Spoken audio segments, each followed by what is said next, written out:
Or in fact, he was, as again, Ali Muhammad al-Salabi, he states about Imam al-Hasan, he states that Imam al-Hasan was qa'idun rabbaniyun. This is the word that he uses. Qa'idun or amirun rabbaniyun. That he was a divine leader. And this is someone who, again, he doesn't claim that he is a follower of Ahlul Bayt, but he is, again, being fair in his description that who is Hassan ibn Ali? Who is Hussein ibn Ali? That in their leadership, in their qualities of leadership, they were unmatched. They were unmatched. And with regards to, again, certainty, this quality, because we want to focus a little bit on that, he narrates a hadith in his book on Imam Hassan, alayhi salatu wasalam, that when I searched, we also have the same hadith as well. The only difference is a difference of one word. And this is hadith, this statement is a statement about certainty. Because this is what we want to discuss. So what is the certainty that qualifies an individual to be an imam? What type of certainty must they have? Of course, certainty with regards to the communication from Allah subhanahu wa ta'ala, the verses of Quran. But this statement by Imam Hassan al-Mujtaba alayhi salatu wasalam gives us an insight to also the certainty. He says, إِنَّ الْيَقِينَ أَنْ لَا تَرْضَى أَحَدًا بِسَخَطِ اللَّهِ. So the first aspect of the certainty that one must have, and particularly at its in an exemplary manner, the imams will always have, he says, that they do not make anyone. So certainty, if a person says that he or she has certainty, this is a test to see how certain you are about what Allah subhanahu wa ta'ala promises in the Quran, about the communication of Allah subhanahu wa ta'ala in the Quran. He says, certainty is such that a person will not please anyone at the expense of making Allah subhanahu wa ta'ala displeased. So when we look at the movement of Imam Hussein, the plight of Imam Hussein alayhi salatu wasalam, or some may question that, why did he rise up? Why did he refuse to make bay'ah to someone that even the history records that Yazid, unfortunately, he was not observing the Sharia, the Islamic laws he should. So if someone asks it, why did he oppose the bay'ah? When we know from, again, the plethora of hadith and narrations that one who does not make bay'ah, one who does not have an imam, that he dies a death of jahiliyyah. But here the question is that by making bay'ah, would that please Allah subhanahu wa ta'ala? Or by standing up for what is right and what is just, would that please Allah subhanahu wa ta'ala? Although people may be displeased. That Imam Hussein alayhi salatu wasalam, his certainty was such that he knew that his actions were in the pleasure of Allah subhanahu wa ta'ala. Although some may question, although some may not be pleased with that action. So certainty, as Imam Hassan says, أن لا ترضى أحدا بسخط الله. So you don't please anyone by the expense of Allah subhanahu wa ta'ala's displeasure. ولا تحمد أحدا على ما آتاك الله. And you do not praise anyone. Of course, within the our books of hadith, it says لا تحمد. In the narration that Ali Muhammad al-Salabi, he mentions, it says لا تحسن. but they come in the same meaning. Do not praise or do not give someone kudos, a claim that for something that Allah subhanahu wa ta'ala has given you. So if Allah subhanahu wa ta'ala is giving you something, even if the person is a medium, we all are at times a medium for sending something to other people, whether it's knowledge, whether it's wealth, whether it's some sort of favor. So certainty is such that you do not praise that individual by that which Allah subhanahu wa ta'ala has provided for you. وَلَا تُذُمُّ أَحَدًا عَلَى مَا لَمْ يُؤْتِكَ أَحَدًا لَمْ يُؤْتِكَ. So, and you do not curse or you do not belittle or humiliate someone for that which Allah subhanahu wa ta'ala has not given you. So in other words, if we think that what we have been given and what we have obtained and earned is because of that particular person and not because of Allah subhanahu wa ta'ala, meaning that the source, the original source is not Allah, is this person who has given me something, or who has taken, or who has kept something away from me, whether it's knowledge, whether it's wealth, or whatever. So if we attribute and we ascribe our obtaining of something or our inability to obtain something to one individual or to any person, meaning that they're the cause for me gaining what I got, or they're the cause from hindering me from gaining what I want.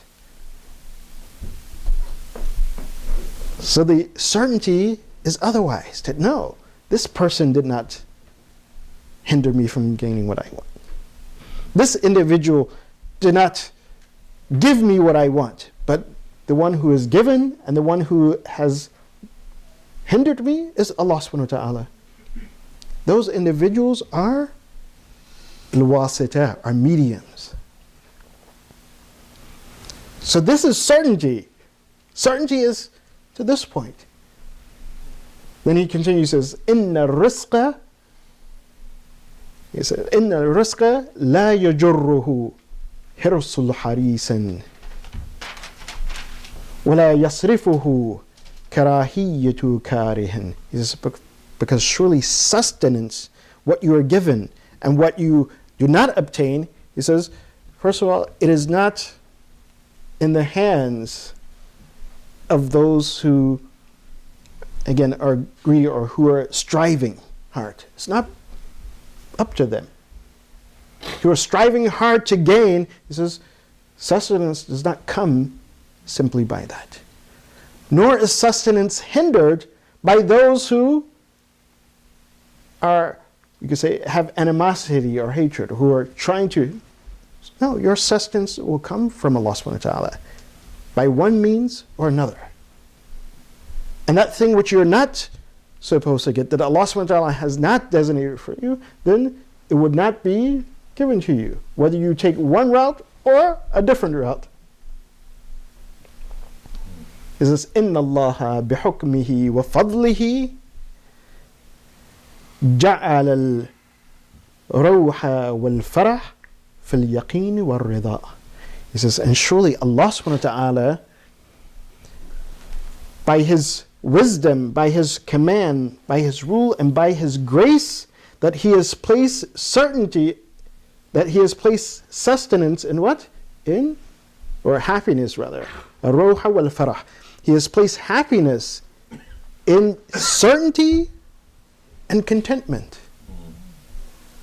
That if a person is certain that his sustenance will be given to him by Allah subhanahu wa ta'ala, and nothing that Allah subhanahu wa ta'ala has ordained for him will be taken from him, then that person will have certainty, and that person will be content with what he or she has.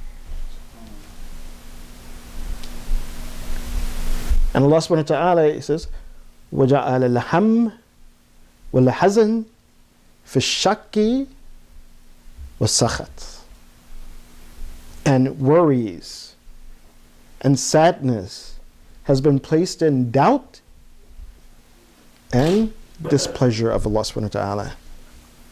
So that when one doubts about Allah subhanahu wa ta'ala, doubts that it is Allah subhanahu wa ta'ala who is the giver, it is Allah subhanahu wa ta'ala who is the one who will hold back, that He will not allow you to get something.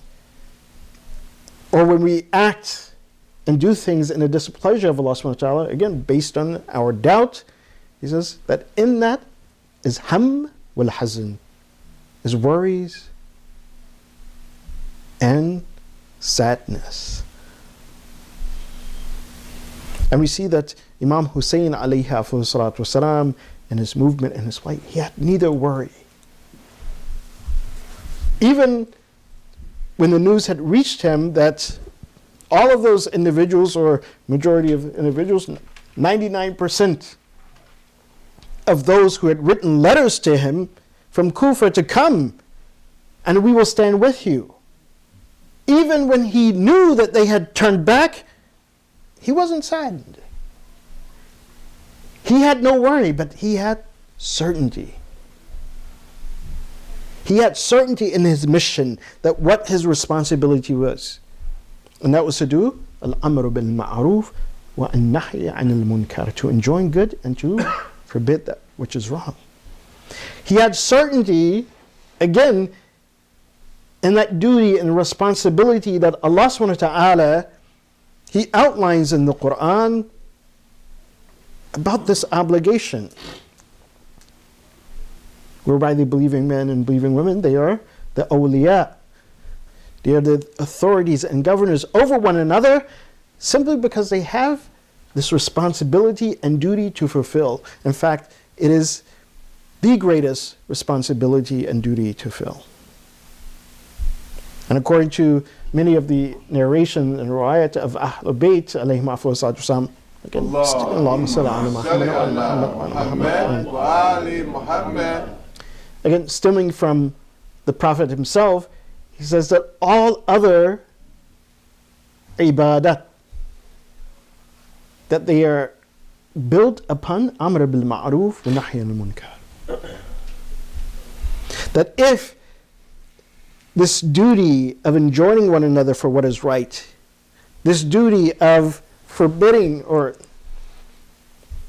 people from doing wrong is left and is not practiced, then all the other ibadat, worship, will also fall to the wayside. That if we're not reminding each other to make our salat, to fast, to continue the hajj, to be fair in our business, in our trades, to, again, in our homes and our relationships, to be just and to be upright, if amr bil ma'ruf wa nahy al munkar falls to the wayside, then all of these things will fall to the wayside. And not only will it fall to the wayside, that it will bring about the anger of Allah subhanahu wa ta'ala. It will bring about the punishment from Allah subhanahu wa ta'ala. The story that we read in the Quran about the people of Salih, of course when Salih, he told, the people, they requested a miracle from Allah subhanahu wa ta'ala. Again, to gain certainty. This was their claim, that they wanted certainty about Allah subhanahu wa ta'ala and how He creates, that He has created all of this. So the story is that Hazrat Saleh, he took them into a cave, and in this cave there was nothing. And then in this cave that was empty, Allah subhanahu wa ta'ala, He created a she-camel. And the she-camel was, as I said, it was large. It was an extremely large she-camel. And so therefore, they had to feed the she-camel, give it drink, and they had to feed, from hay or whatever they had to feed it. They had to feed the she-camel. And this was their responsibility and duty. They asked for this miracle, and Allah subhanahu wa ta'ala presented it to them. Then there was a fear that came into the heart. There was a doubt that came into the heart. This is, well, if we have to feed the she-camel, we have to give it water. We have to. And again, you're in a desert. Water is scarce. Water is a commodity. Water at that time was equivalent to the oil of today. Everybody's after it. Everybody wants it. Everybody needs it. If you control water, then you were in a good position. So they were fearing that this she-camel, in its greatness, that if we keep feeding it in this way, we're going to run out of water. We're going to run out of food. How are we going to sustain this? How are we going to keep this